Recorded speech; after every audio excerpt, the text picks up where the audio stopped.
Welcome back to Browns All Access with Hue Jackson, Nathan Zgura, alongside Browns legend Bernie Kosar. And Bernie, as a quarterback, one thing you probably always hated was a ball-hawking free safety, and the Browns have one in Damarious Randall, one of only 5 players in the NFL with 3 interceptions each of the last 3 seasons. He's been a big addition to this defense. You know, much has been said about the trade of Randall coming over from Green Bay in the offseason for Kaiser. At Arizona State, Randall played weak safety most of his career.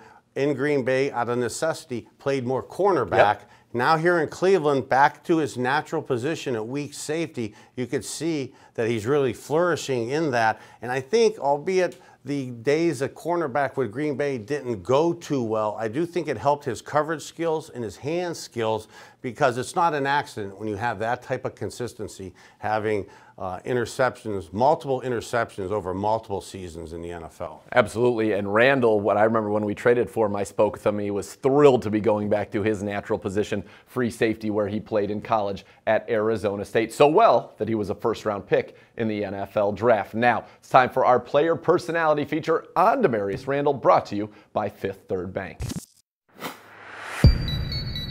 1st and 10 at their 49.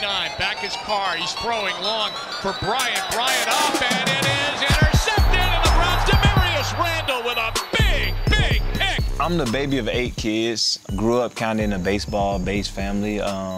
Brother used to play for the Kansas City Royals, and for the most part, I mean, I actually thought if I had any chance of being a professional athlete, I thought it was going to be baseball, and I actually chose baseball in college. I actually signed at Butler Community College, and I ended up hurting my shoulder, and my shoulder just never did heal to the point to where I felt comfortable doing the things I used to do with the baseball, and I almost kind of fell out of love with baseball, and then at that time, I was back home living with my mom and dad on the couch, like, gotta listen to them hollering at me about taking out the trash and this and that.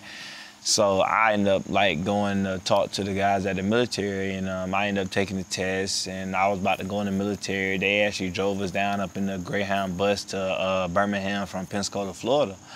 And I'm sitting down while everybody getting their name called, like going in there, picking their jobs, signing their paper, getting sworn in. And I'm just sitting there like in a daze. Like, I would never forget it, thinking like, how can I ever tell my kids that I was good up in sports? Like, if I never really played it really past high school. And then I went in there and asked the guy, I was like, do I have to do this? And he was like, no. Like, it is your choice. Like, I mean, that you can make a choice to either do it now or not. And I was like, well, I want to wait. And then that's whenever I came back home and I had like a real deep thought with myself. And I started sending my film out to like a bunch of colleges. And Ryan Felker from Mesa Community College called me. And he was like, I have a spot for you. Like, you look like an amazing athlete. Like, I like what I see. You can really help this team win. And like, I was surprised, like, cause those were the first words she said to me, and I was like, huh? Like, I would be here, period. Like, that it was no more questions asked. Honestly, I had no intentions on going Division I. I was just happy to be playing football and just happy to be doing something. And I was just in a zone, like, for literally a whole season. And like, I ended up with like 10 interceptions.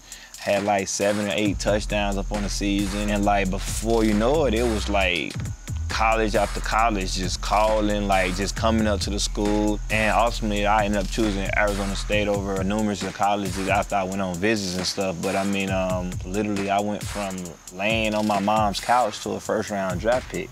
And it's like, it seemed like this wasn't even supposed to happen to me. Intercepted by Damarious Randall. It's just mind-boggling to even get my mind behind the things that I had to overcome to even be where I am today. The only thing that I would tell anybody that have any doubt, to just put your mind to it, and that you can accomplish anything you put your mind to. Because I feel like people never, ever gave me a chance to be where I am today. And obviously, ain't nobody giving us a chance. Like, we're gonna have to go take it.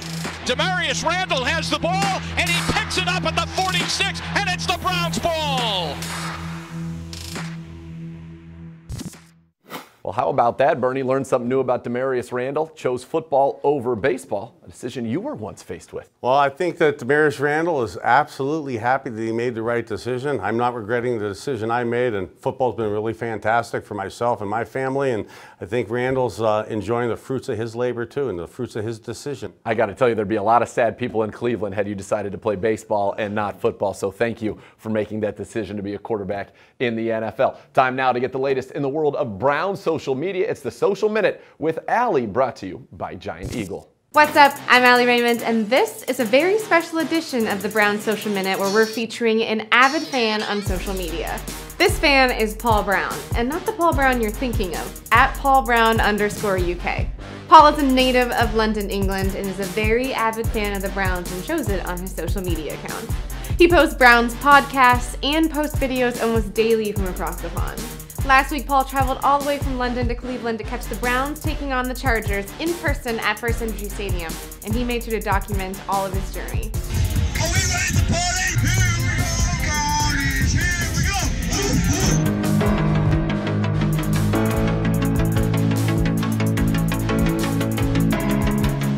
We wanted to highlight Paul today because we have so much love for our Browns backers worldwide and all of you from across the world who tune in every Sunday to watch the Browns play. I'm Allie Raymond, and this has been your Social Minute. Coming up next, Andrew Gribble sits down with tight end David Njoku, and head coach Hue Jackson breaks down this week's matchup with the Tampa Bay Buccaneers.